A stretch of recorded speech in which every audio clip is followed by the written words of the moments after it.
আমি বউ ভাতের দিন মরে যাওয়ার পর আমাকে স্বর্গে পাঠানো হয়েছিল। আর স্বর্গের সবকিছু কিন্তু বেশ সুন্দর, সবকিছু যেন সোনায় মোড়া। আমার তো বেশ সুন্দর লেগেছে। স্বর্গের অপ্সরারা কি সুন্দর নাচ টাচ করে। আর আমাকে তো বলেছে আমাকে এত সুন্দর দেখতে বলে আমাকে স্বর্গের অপ্সরাদের লিস্টে নাম লিখিয়ে দেবে। যাক, যা হয়েছে ভালোই হয়েছে। একটাই আফসোস রয়ে গেল, বিয়ে করে সংসার করার ইচ্ছা ছিল, কিন্তু আমার কপালের দোষে তো সেটা হলোই না। চুরি করে মিষ্টি খেতে গিয়েছিলাম, মরতে তো হতোই। দূর। আচ্ছা, আমি তো বউ ভাতের দিনই মরে গেছি, সবে মাত্র একদিন হয়েছে। দেখি তো আমার বরটা কি করছে।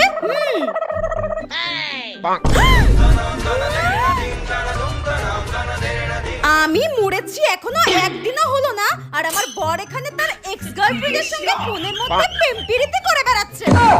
এখন তো আমার মনে হচ্ছে আমি মরেছি ঠিকই হয়েছে। বউ মরে গেছে, বরের কোনো শোক তাপ উত্তাপ কিচ্ছু নেই। মরার পর তো আমি স্বর্গে এসেছি, কোনোদিনও যদি পুনর্জন্ম পাই, শেওড়া গাছের পেতনি হয়ে ঘাড় মটকে ওর রক্ত খাবো।